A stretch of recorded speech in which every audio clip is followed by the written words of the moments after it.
I have this strange fear that I would just like to get to the root of, because I don't really know where it comes from. When I'm in the dark or not even by myself, but just in the dark, it's like I have this fear that something is there, or and it comes from my childhood to the point when I was little. I thought, how do people ever live alone?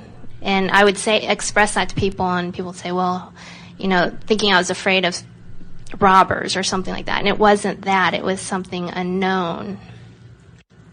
And it kind of makes my skin crawl, and I'm wondering why I have this fear, or where it's coming from, or how to handle it, maybe. Well, it doesn't matter so much where it got started. And trying to figure that out usually just makes it linger longer and loom larger.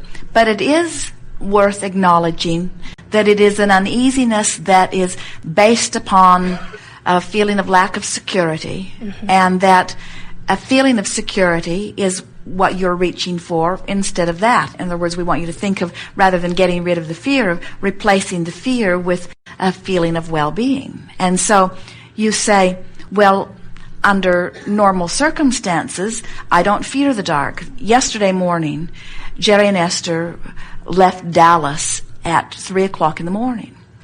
And Jerry was eager to get underway. They like to get in early enough here that they can relax a little bit. And they had so much happening on the other end that they got a late start from San Antonio. And so they stopped and got a good night's sleep and then left very early in the morning.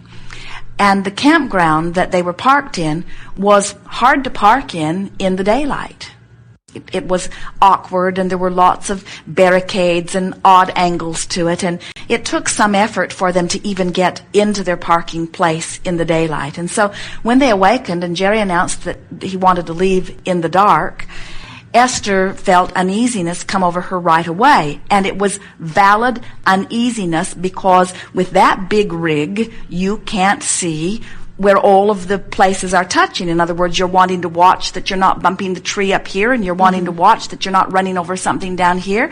And it's 42 feet long, and the car was already attached to it. And so we would say that Esther's concern was a valid concern based upon the conditions that they were in. So Jerry is out with the walkie-talkie, and he is guiding Esther carefully. And Esther is trusting that he can see, but she knows he can't see in the dark either.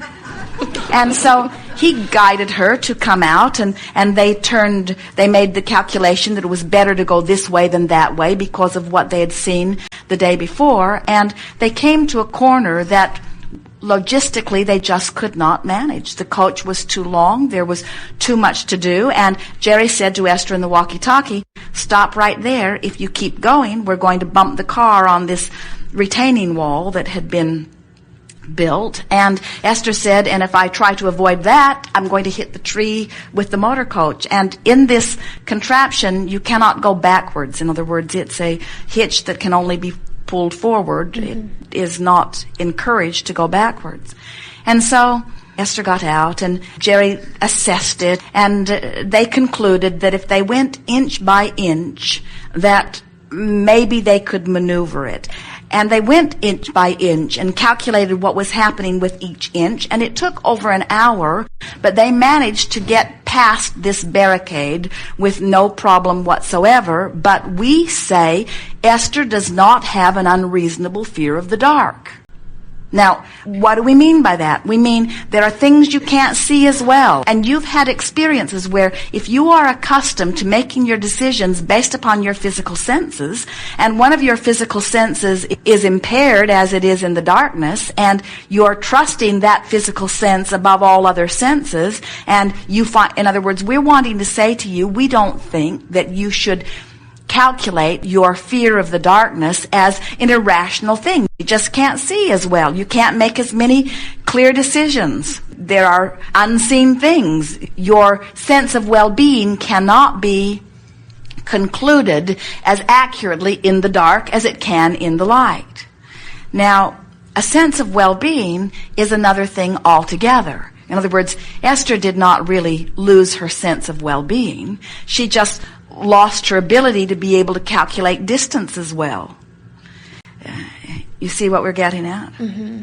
What we're attempting to do here, we're wanting to help you soothe the idea that there's something inappropriate about you in having this concern about the dark. We want you to start saying things like, well, undoubtedly I've had experiences where there were things I didn't understand, or maybe things that I've heard, or maybe I've heard stories. Doesn't matter where I got it, and it doesn't mean that it's wrong. I'm just not wanting to be there again. I'm just not wanting to feel that way. I'm wanting my sense of well-being to supersede all other senses. I'm wanting to know that my well-being exists no matter what. I'm wanting that feeling of well-being to be there. The question that you're wanting to ask yourself is my fear of the dark a rational decision? Do you think Esther's is? In other words, that seems pretty rational, doesn't it? And yet we would say that there is a way of compensating for all of that. In other words, she can have everything she wants. She can leave in the dark and not run over the retaining wall. In other words, she can have it all. And we wouldn't encourage her to have one experience and then to base her decision about what she will do forevermore based upon that one experience, where on a day that they really wanted to make good time, they got slowed down for a whole hour, which is a whole other reason for things happening. Esther's father had an expression, the hurrier I go, the behinder I get. And there is something vibrational about all of that. Mm-hmm. So the first thing that we would do is talk ourselves into a soothed place of saying, my fear is not irrational. In other words, I have achieved it with reason. It's just that it is now uncomfortable to me and it no longer serves me, and I want to now replace it with something else. And it's much easier for you to just move on from where you are into a place where you are not afraid of the dark than it is for you to go back and figure out why you are afraid of the dark and then to go from there. Okay. All right. Thank you very much. Your physical senses serve you extremely well because they validate conclusions that you have made. But it's an interesting thing. You can only see what you have reasonable belief around. Everything in this time-space reality is a vibrational interpretation. It's not the reality that you think that it is. And we think that the reason that you've had this fear for so long, that you are now in your quest for enlightenment wanting to leave behind you, is because you're wanting to understand this powerful vibration of knowing that doesn't have anything to do with your physical senses. You're wanting to trust your gut. You're wanting to trust the guidance that comes forth from broader perspective. Mm-hmm. You're wanting to trust that inner eye, so to speak, or that inner ear, so to speak. You're wanting to hear things that others can't hear and see things that others can't see and know things that everybody else doesn't know. You're wanting to go beyond what the normal interpretation of physical experience is. And we think that the reason that you've developed this unnatural fear of the dark is because in wanting to overcome that, you're going to achieve something far greater than just overcoming your fear of the darkness. You're going to discover your true power of sight. I like that. Yes. Okay. Thank you. I appreciate it.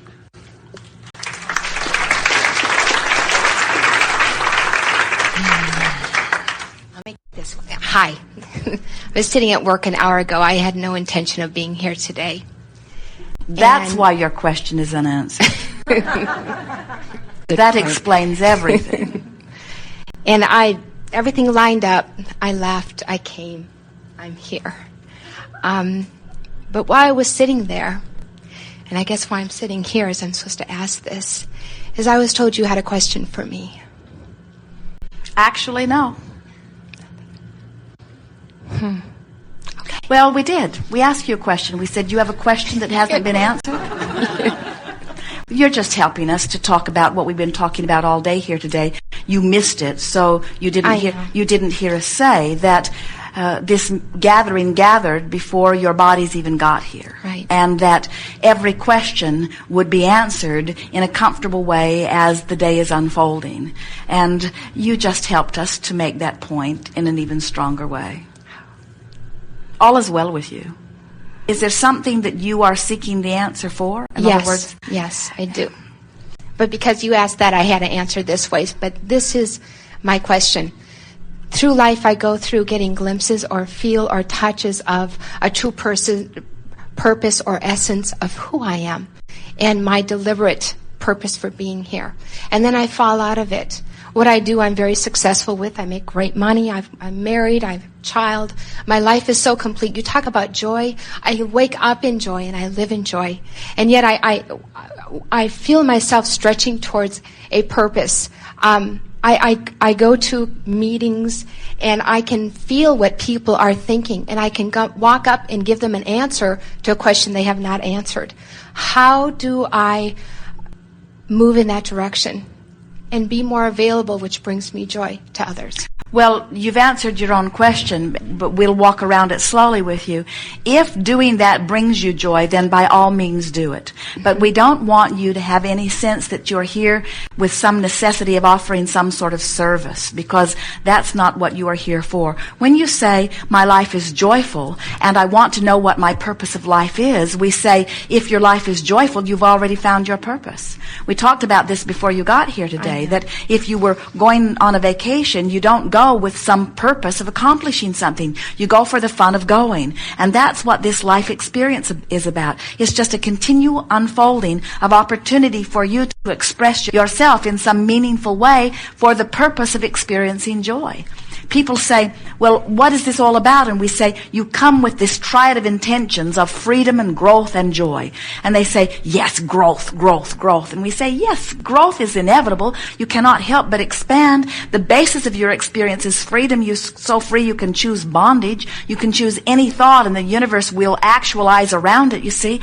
But as long as you have the quest of joy as your dominant intention, then you always keep that freedom and that growth in balance one with the other. When growth becomes your intention, you can get out of balance. You can get so busy that you're not joyful. When a maintenance of your freedom, which is a given, is your intention, then you get out of balance as you push against that which you perceive to be bondage.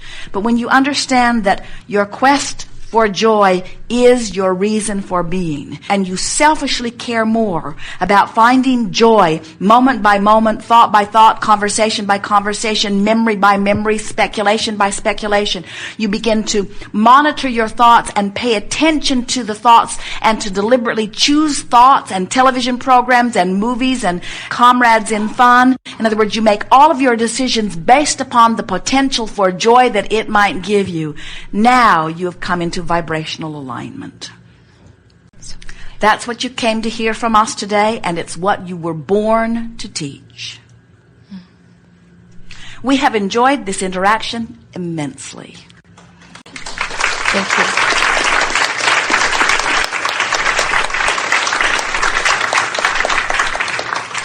you. This is co-creating at its best.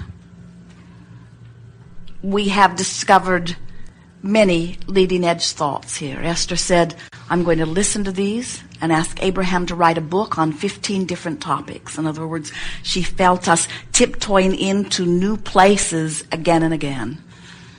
You are leading-edge creators, and we have enjoyed picking the recesses of your minds. There is great love here for you. We are complete.